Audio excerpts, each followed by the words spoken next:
the congressional portion of our candidates forum, presented by the League of Women Voters of Winnebago County, the League of Women Voters of the Ripon area, and Oshkosh Media. I'm Margie Davey, Winnebago County League of Women Voters co-president, your moderator tonight. The League of Women Voters seeks to inform citizens about candidates seeking office and major public policy issues. We do not support or oppose any political candidate or any political party. Joining me on the panel for this forum are Ripon Area League member Gary Wenzel and Oshkosh North High School community student Meg Traska. Tonight we have two of the three 6th Congressional District candidates. We have Sarah Lloyd, Democrat, and Jeff Dahlke, Independent. Incumbent Republican Glenn Grothman did not respond to our repeated emails and phone calls. The 6th District includes the counties of Columbia, Marquette, Waushara, Green Lake, part of Dodge County, part of Winnebago County, Fond du Lac, Manitowoc, Sheboygan, part of Milwaukee County, and Ozaukee County. Our timekeeper will give you cues, and we thank you in advance for keeping your answers short so that we may cover as many issues as possible. Audience questions are welcome. If you'd like to give them to a league member tonight, you may do that. And the candidates received the first two questions in advance. So we'll start with opening questions. First, we'll hear 1-minute opening statements from each. Tell us about your qualifications and why you are seeking election to the U.S. House of Representatives. And going alphabetically, we're going to start with Mr. Dahlke.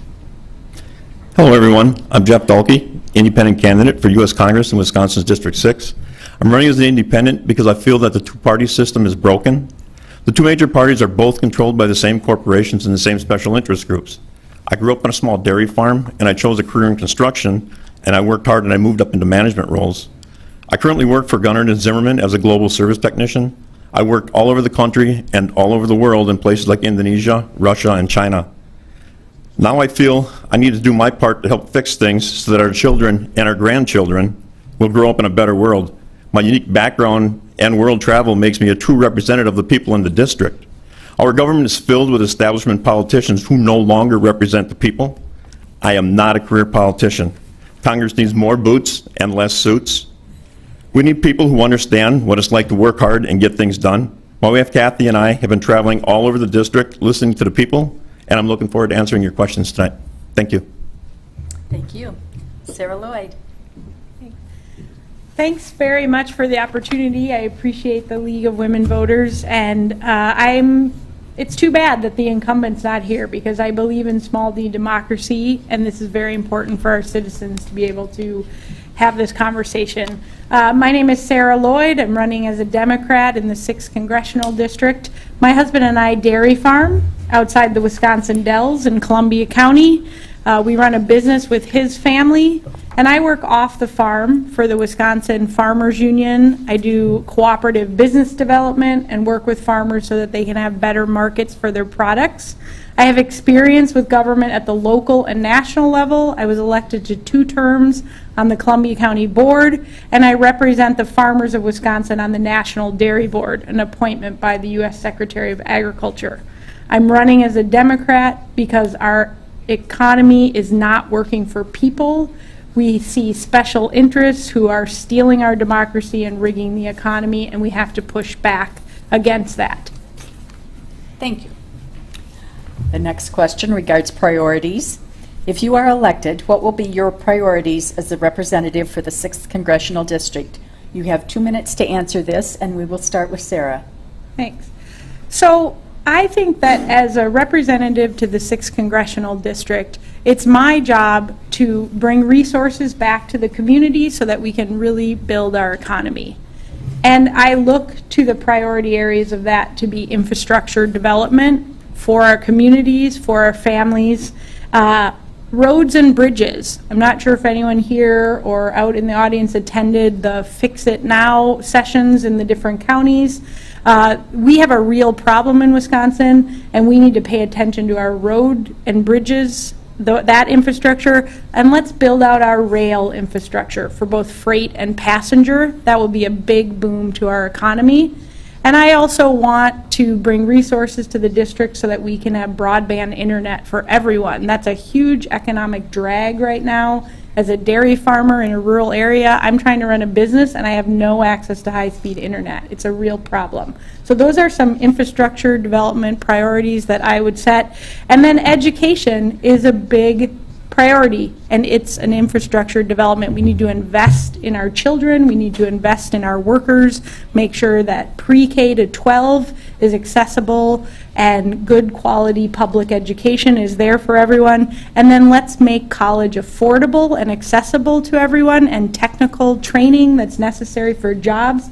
And we must be able to refinance college loans. People that have college loans must be able to refinance them to a reasonable interest rate. That will be something that I will advocate for as a representative. And one more big investment area that we can do to bring our economy into the future is to invest in renewable energy. We have to get off the dead-end road of the fossil fuel-based economy. We can create jobs in solar and other renewables, and we can bring those resources down to the district to help individuals, businesses, municipalities invest in solar and other renewables. Thank you. Jeff? Thank you.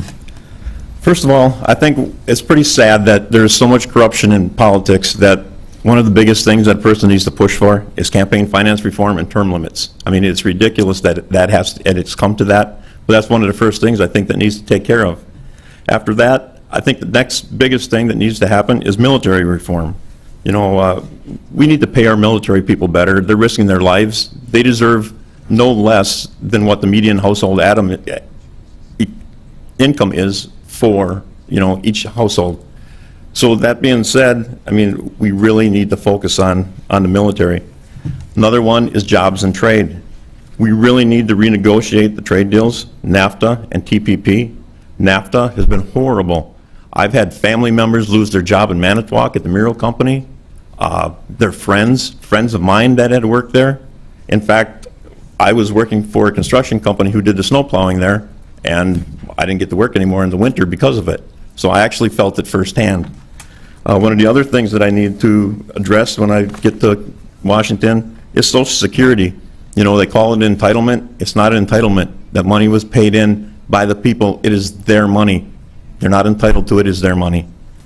We need to replace that money. They said they borrowed it. Well, if you borrow something and don't give it back, you stole it.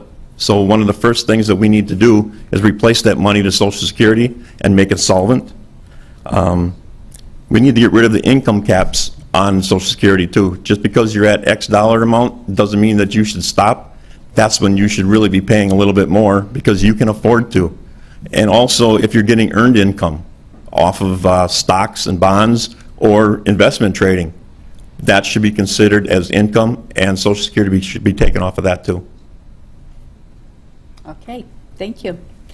Now comes the time to ask each other questions.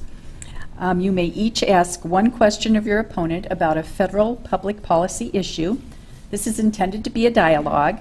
You'll have a chance for rebuttal and a chance to exchange views. So we're going to start with Jeff asking a question of Sarah. We're going to go question, answer, rebuttal, response. You mentioned in your website that you support rebuilding infrastructure and bringing broadband to rural areas to create jobs. How many jobs do you anticipate creating this way, and where will the funding come from? Thanks. So I think that the jobs in rural broadband expansion come in both setting up the system, but also in what can be created with the small businesses and the innovation that can come, as well as also people having more flexibility to be able to telecommute. So it's not only just investing in the infrastructure and the jobs that are created that way, but then it's all of the innovation and small business development and job place flexibility that can come with the access to the broadband. I don't have a specific number for you on how many jobs would be created, but we have seen similar programs in the past. If you look at how the rural electricity happened, that was a federal program because a private entity wouldn't invest the money to bring electricity out to the rural areas. We can do that with broadband. I I forgot the second part of your question. How much, oh, where's the money? Yeah, where's the money? Yeah, so we have investment, we can do investment in our infrastructure by making sure that the revenues coming into the U.S. government are coming with closing tax loopholes. We have a lot of people that aren't paying their fair share of taxes right now, and we can afford to have nice things in the United States, and we can do that by closing tax loopholes. We also have a lot of people taking profits off of speculation on Wall Street, and by doing an incremental tax on speculation, we can also bring additional monies into the coffers, and that can help pay for the investments that we need in infrastructure. Okay. Your thoughts, Jeff? Well, I know for a fact that when President Obama passed the stimulus package and the shovel-ready jobs, that it was going to create so much work and create so many jobs, it created 0 jobs. If at best, you know, maybe a couple hundred jobs per state, and that was temporary until that money ran out. I worked construction, and I was on some of them shovel-ready jobs. The only people that benefited from that were the construction companies themselves and the workers. I was happy when he did it. I made an extra $15,000 or $20,000 that year, all in overtime. But that being said, it doesn't create jobs. And as far as funding them, you know, the federal gas tax, and I know people hate raising taxes, but the federal gas tax hasn't been raised in, I believe it's 12 years now. A couple cents here and there. Nobody's going to notice. Nobody complains when gas goes up 5 or 6 cents up and down now and then. So I think that's the way we're going to have to fund it. You can say that you can get it from tax loopholes all you want, but there's other things that need to get paid. Transportation should stay transportation related. Okay. Sarah, did you have any further thoughts? Well, I think, again, the importance of investing in the infrastructure is obviously bringing the money you need to do the actual infrastructure, but then the economic benefit is multiplied by the fact that you're creating opportunities for people in the economy to grow small business, grow medium-sized business, and have people working more efficiently. So that's the interest that I have in prioritizing that. Okay. All right. And now it's your turn, Sarah, to ask a question of Jeff. Yeah, so I'm curious to find out a little bit more about how you see the role of an independent. We know that Washington, D.C. can be a difficult place to get things done. We see a lot of gridlock, and we are, whether we like it or not, in a two-party system. And the way that people get things done is they caucus with one of the parties. And so I'd like to understand how you see yourself getting things done as an independent. Well, first thing I would like to do when elected is I would like to get all the freshmen together in each center part of the country, meet for a week, well, probably 4 days because you're going to have some travel in there. First day is just meet and greet. You get everybody to know each other. You can start working on a little bit of legislation. You're going to get a bond by that time, and you're going to be able to pick out which people you're going to be able to work with at that point. Because at the end of the day, when you're working together, you can finally say to them, you know what? We just formed our third party. You can still talk to your party leaders, but we are it. We have a chance to make history doing this. So in doing that, that's how I feel I'm going to be able to bridge the gap. And if that doesn't work, when I get there, I'll call out who's not cooperating. Nobody seems to be cooperating with anybody now. Nothing gets done. So I'll be on CNN every day. You know what? This guy won't work with anybody. It doesn't matter to me. I'll be the bad guy. Like Jordan said, if they hate you, you're doing something right. Sarah? So that's an intriguing idea. So you'll be the leader of pulling together this group of 435 people? Yes. Okay, anything else to add, Jeff? I've been a leader, and I've gotten people to do things my whole life in foreign countries. There was a whole Chinese crew that I was working at the Republic of Georgia with, and they weren't getting things done. I went to their management people. I said, you know what? You have to let all these people go, and we need a whole new group if you want to succeed with this. And they did, and the government was grateful for it because they were about to lose the contract. So everybody worked together, and there was probably about 70 people there in that one time. You know, we'd have meetings every day. So I brought, it was a German engineered product or company, or yeah, German engineering, Russian operators, and we had Georgian workforce, and we also had Chinese ownership. So I bridged all 4 gaps there, and everybody worked together. Can I just ask, what language did you speak? Talk about getting lost in translation sometimes. We had interpreters for everything, but yes, things did get lost in translation, but I still bridged the gap with 4. So it would be Different- just like Congress? Yes, it would be just like Congress. Okay, now we're going to have questions from our panel and any audience questions that are submitted. If you'd like to submit a question from the audience, please take one of the cards and they'll pick it up and bring it up. We are going to start with Meg Traska asking a question of Sarah Lloyd. All right, so for me, being in 11th grade at Oshkosh North High School, I'm interested on your point of view on education. Where do you see it today, and how do you want to move it forward? Thanks. So I am committed to quality public education, and it needs to be accessible to everyone. I would start by looking at the pre-K to 12th grade system. We have, that is mostly organized at the state and local level, and we need to make sure that the state is doing its part to fund schools. But from a federal level, we need to make sure that funding is there so that the special programs that districts need can create the opportunity for all students in an equal way. And we also need to make sure that we have an equality of access to opportunity throughout the school system. So that's very important to me.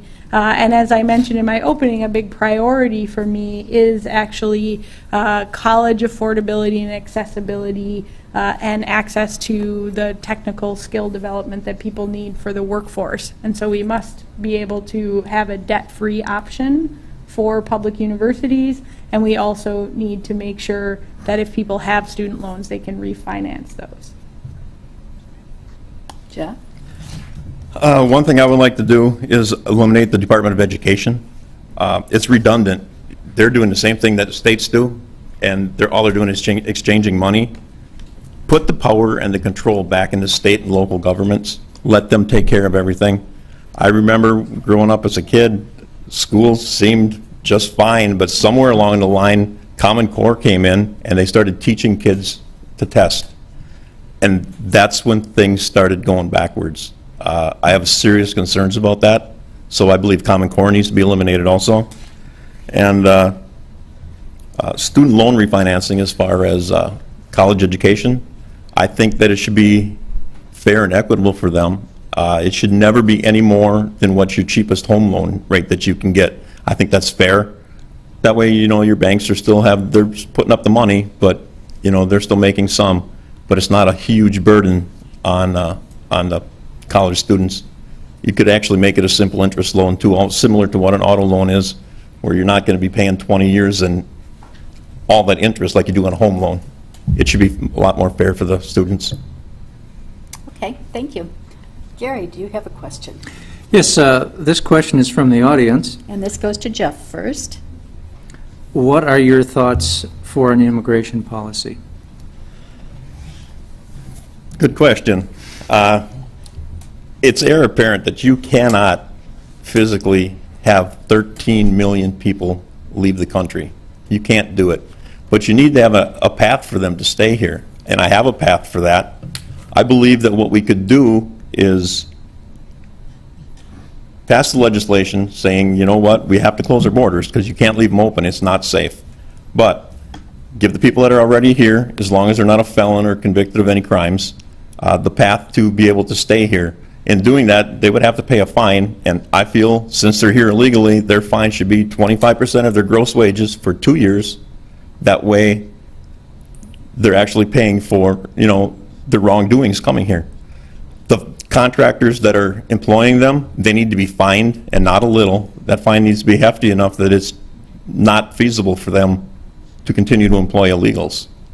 In doing that, if the people, they're going to have the time to be able to leave if they want, or they can choose to pay the fine. You know, we're not going to just go and kick them out. Once that date comes, whether it's 6 months, a year, that's when we'll start there. Okay. Sarah?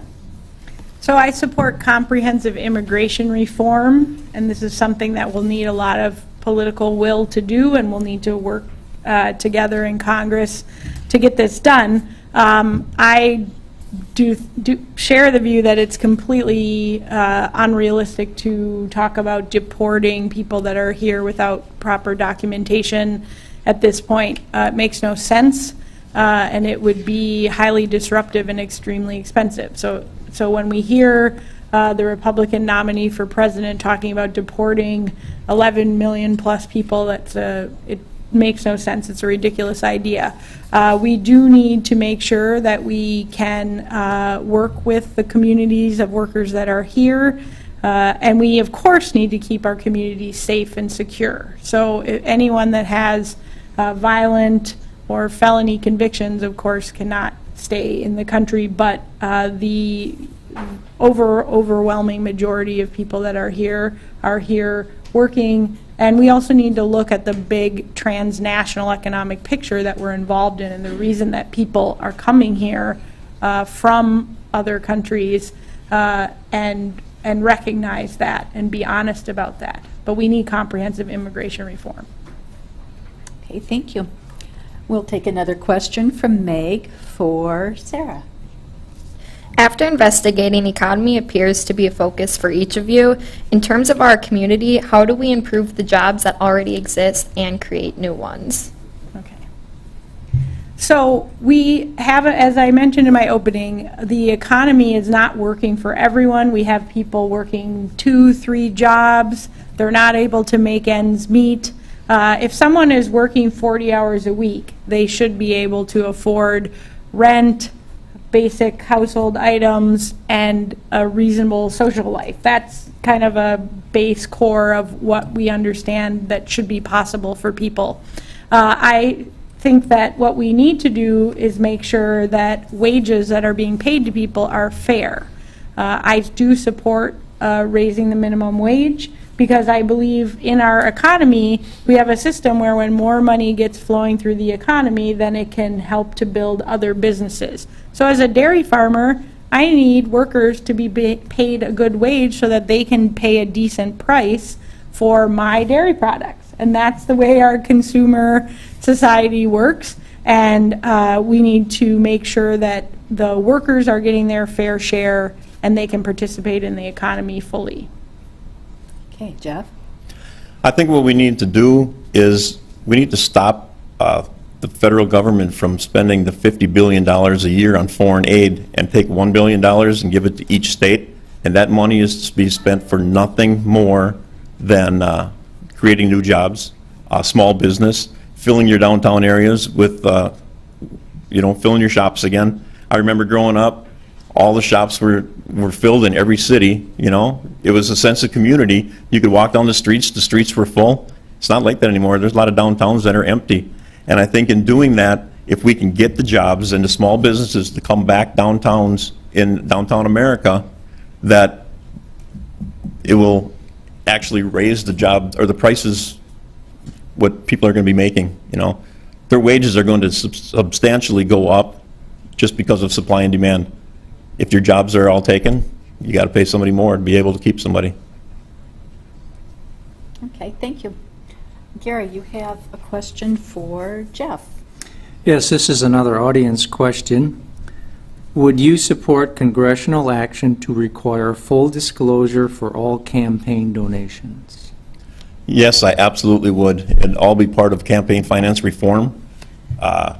You should have to have full disclosure. There should be no reason that there should be no PACs. There should be no super PACs. That stuff should all be gone. That's what's causing all the problems in our government now. It's letting people be bought and paid for. So in short, absolutely, we should stop that. We have to. Or in another 10 years of what we have going on now, this country's not going to be looking very promising. Sarah?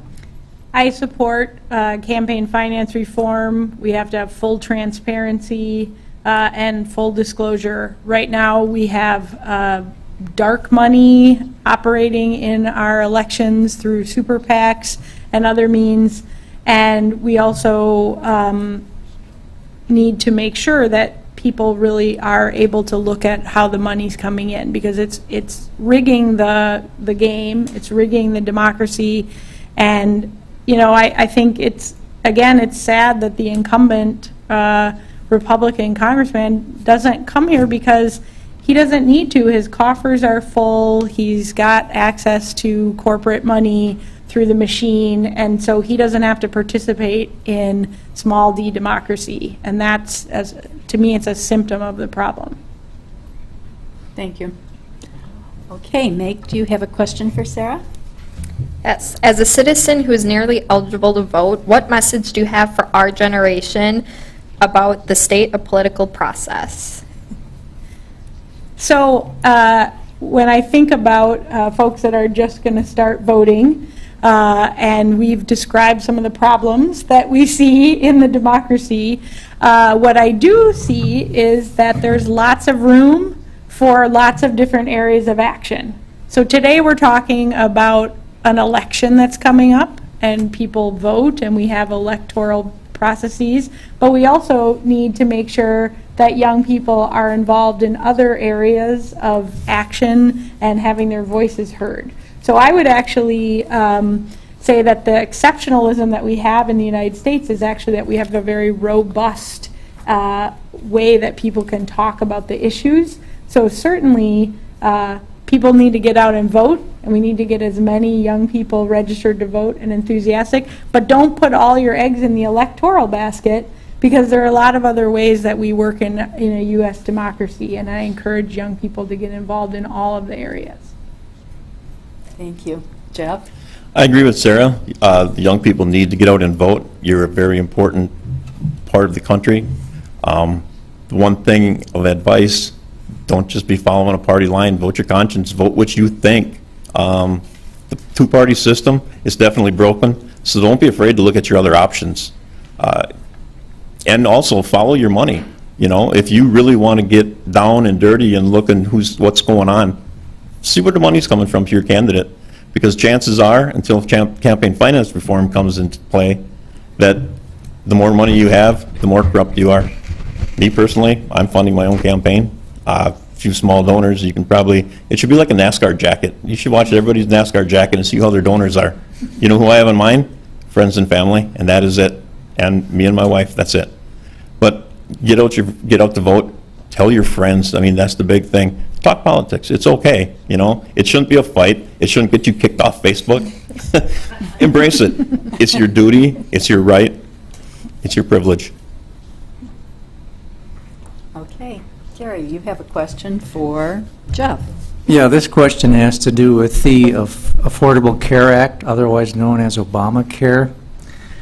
I recently had a conversation with some people in the 6th District who work for a small business, and they, in the past, fairly routinely would work up to 10 hours a week overtime, and they rather look forward to that because that was a way for them to make a living. The advent of the Affordable Care Act, their employer put them on part-time status, which meant they had to go and get at least one other part-time job in order to make a living, and in some cases two, which all in all made life very much more difficult for them. What are your thoughts and what's your response to that? The Affordable Care Act is broken. It does not work. I mean, it was all designed to make sure that everybody had health care insurance. There's 29 million Americans that don't have health insurance. In 2014, 7.5 million Americans paid the penalty because they couldn't afford their premiums. Costs have gone up tremendously for medicine. I have a friend, Dave. It's hard for me to talk. He's a good friend of mine, has Parkinson's. He had to quit taking some of his medicines, talk to his doctors out of, you know, what he was taking because it was too expensive. They agreed. I mean, they switched his medicines around and gave him cheaper medicines, but he had to take more More wasn't, necessarily cheaper, but some of his pills were $600 and some a month out of pocket, and he still had Obamacare. And he also had union health insurance too, but that's a problem. I mean, Obamacare's not working. We need to fix it. I think it was designed to fail just because they wanted to get, the Democrats wanted to get their single payer. But we need to figure something out. I don't have all the answers, but we need to put the right people in place to do it, and they're not politicians. Thank you. Sarah? So the Affordable Care Act is the first step in making sure that health care is affordable and accessible to everyone. We need to transform it, build on it, improve it. Right now, you are seeing people that are falling into gaps in coverage. We're seeing out-of-control prescription drug prices. And there are things that we can do that can be done right away. We must, as the federal government, be able to negotiate the drug prices. We shouldn't have to go up to Canada to try to get cheaper drug prices. The Veteran Affairs is able to negotiate drug prices and get savings because of bulk pricing. We should be able to do that for everyone. And I do agree that healthcare, Medicare for all type system is the way that we should be going. We should have single payer. We have to transition to that program. It's not going to happen overnight, but we need to work towards a single payer system so that everyone has healthcare. Healthcare is a right. Okay, thank you. Meg, I believe you have a question from the audience, Yes. and it will go to Sarah. All right. What's your vision for our country in fighting terrorism abroad? So we need to make sure that our country is safe and our communities are safe. And when we think about terrorism abroad, we must make sure that we can look at what our role is in the international arena. We have very important alliances that have been built up over many years. We need to work with our allies. We need to respect the agreements that we have. And we also need to make sure that we aren't being pulled into endless war. We have been asked as citizens of the U.S. to fund wars that we were dragged into for reasons that we were lied to as an American people about, and that's unacceptable. And it's too expensive. We talk about not being able to afford things here in the United States because we have to pay for endless war, and I don't accept that. It's not reasonable. We need to work with our allies. We need to recognize the destabilization that we've caused internationally by our prior actions. And we need to, again, work with our allies. Thank you. Jeff? On this one, Sarah, I agree with you 100%. We should not be the world's police. We can't afford it. We are $20 trillion in debt. War is expensive. We need to, you're right, check with the other countries. Let other people take the lead. Other countries can take the lead. We don't always have to be there to do that. It's not shameful. If you can't afford something, don't do it. If they absolutely need our help, absolutely, we can be there. But until that happens, we need to just step back and let somebody else take the lead. Okay. Gary, you have an audience question? Yes. What role does the federal government play in repairing relationships between local police departments and their communities? And this goes to Jeff first. Well, we definitely need to do some criminal justice reform. It all starts with police shouldn't be policing themselves. We need to have the outside agencies to do that. Your internal affairs just doesn't seem to work. And when they do go have things go to court, the grand jury should actually have somebody there representing the victims themselves. Because the way it is now, the prosecutor submits the evidence, and that's what you get. You don't have anybody defending the victims. We need to do that. And in doing that, we also need to, when people end up going to prison, The federal government needs to stop having pay for prisons. It should all be public prisons. That's all I have to say for that. Okay, thank you. Sarah? So we have a serious issue going on in this country right now with policing and our communities, and I think, first of all, we have to recognize that, and we need to be open about talking about the problems that we have and have dialogue and recognize diversity.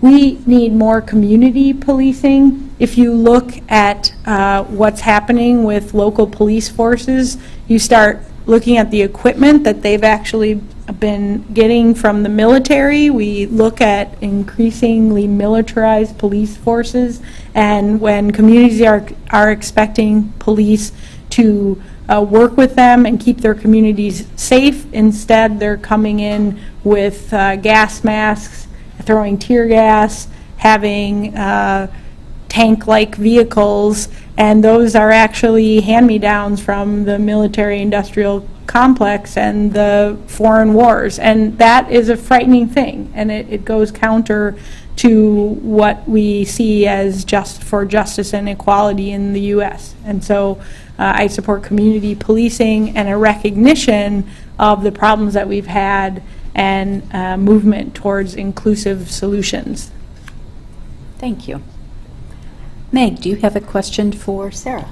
Yes, this is another audience question. What is your position on abortion?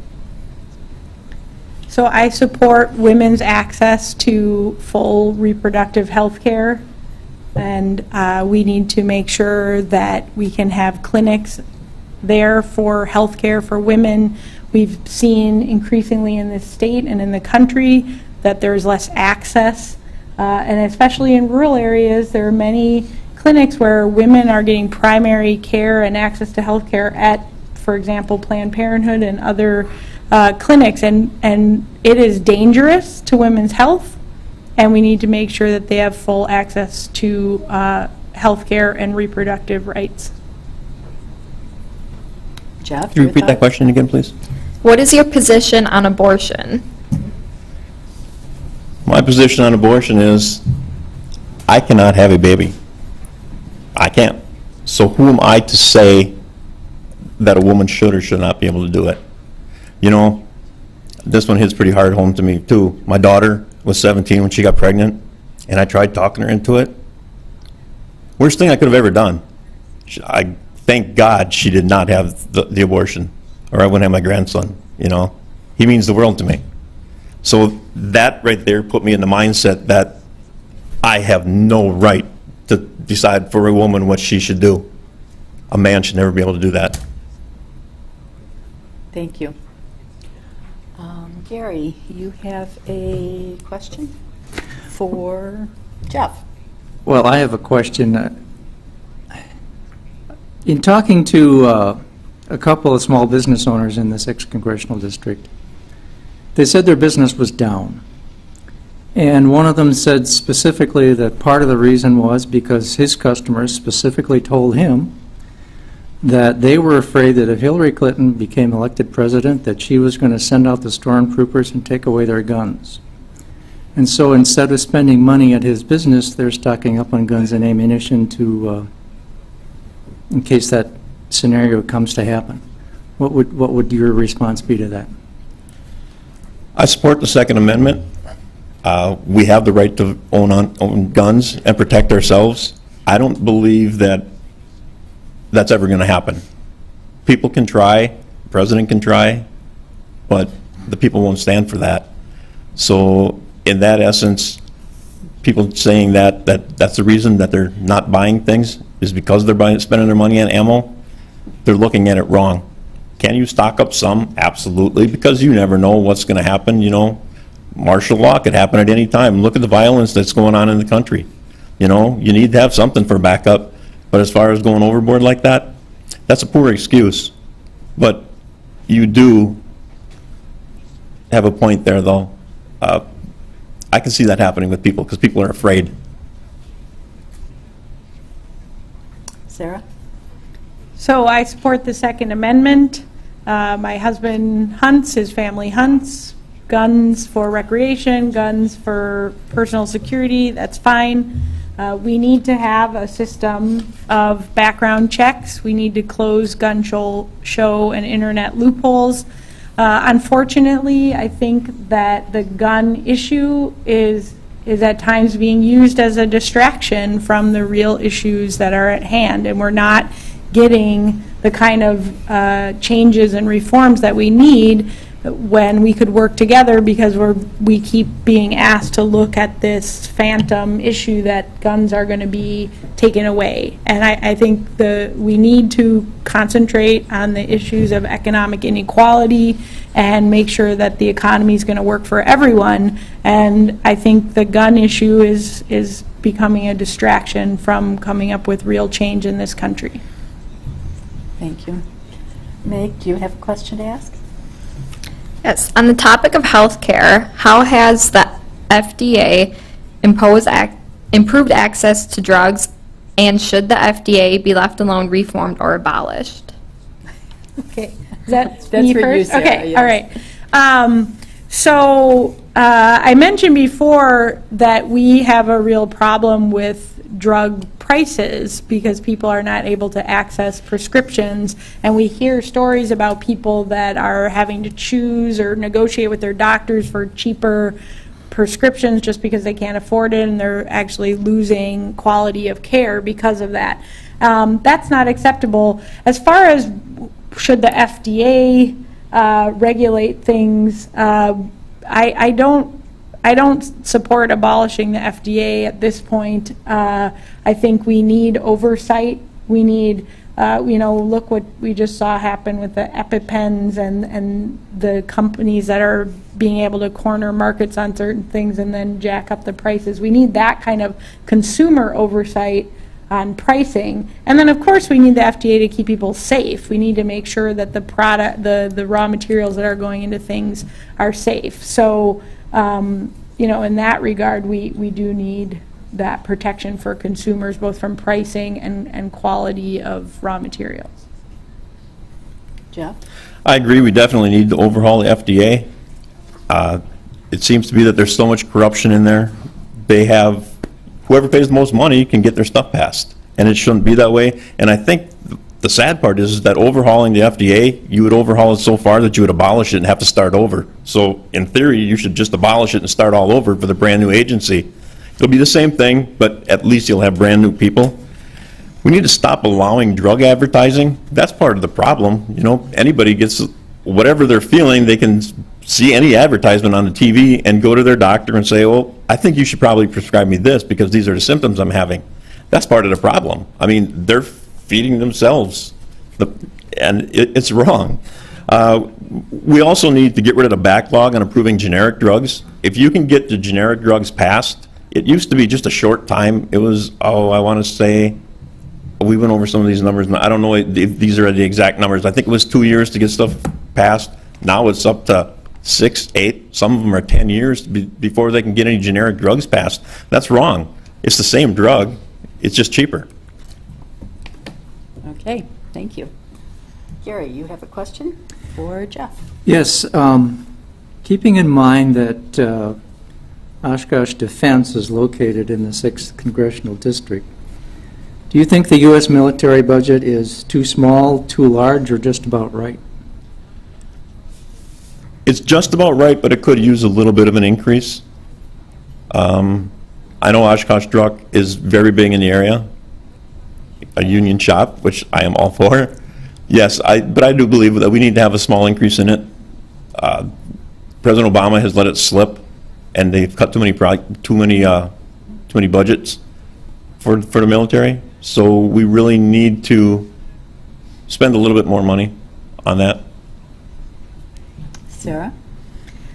So I recognize the importance of Oshkosh Truck in the economy of the area and the region. And of course, again, we need to keep our communities and our country safe. I do not think that the military budget is too small or just right. I actually think that we can make important cuts in the military. The U.S. government spends more on the military than any of many of our allies combined. And again, when we're asking to have austerity budgeting here in the U.S., when we're spending trillions of dollars on the military, that's a problem for me. We actually had the Congress recently, the military, the Pentagon came to the Congress with some cuts, and Congress passed through higher levels of spending than the Pentagon actually came to the Congress with. And that we need to listen to the Pentagon and the military experts. For Oshkosh Truck, of course, it's very important jobs. Then let's work with Oshkosh Truck to diversify the kind of contracts that they have, so they don't all just have military contracts. I mean, that's a base, but diversify it so we don't get stuck in this thing of having to defend a structure just because that's how it was before. Maybe they'll get to make some post office trucks or something. Right? That would be nice. That would be good diversity. They're thinking about it. Yes. We have time for one more question tonight, and I've asked Gary to ask that of Sarah first. The federal deficit and the total national debt are continually increasing. Do you see this as a problem, or what are your general thoughts on it? So, of course, we all look at our own household budgets and know that we need to be responsible, and we can't be not paying attention to deficits and debt.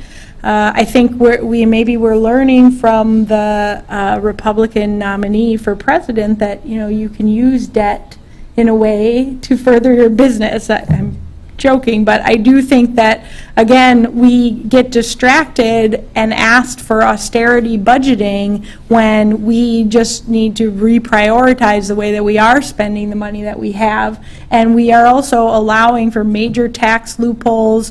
We are not taxing people that are profiteering on speculation on Wall Street. There are many ways that we can bring additional revenue into the U.S. economy, and we are choosing to let the powerful economic interests bully us and not take that in, and then we as the people are asked to hold that on our backs. And so I don't believe that the deficit and the debt should be the driver of the conversation, because there are numbers that are used politically. And so I want to talk about the opportunities that we can create together and have a functioning economy that supports everyone. And focusing on the debt and the deficit just brings us down into a politics that is not looking for opportunity.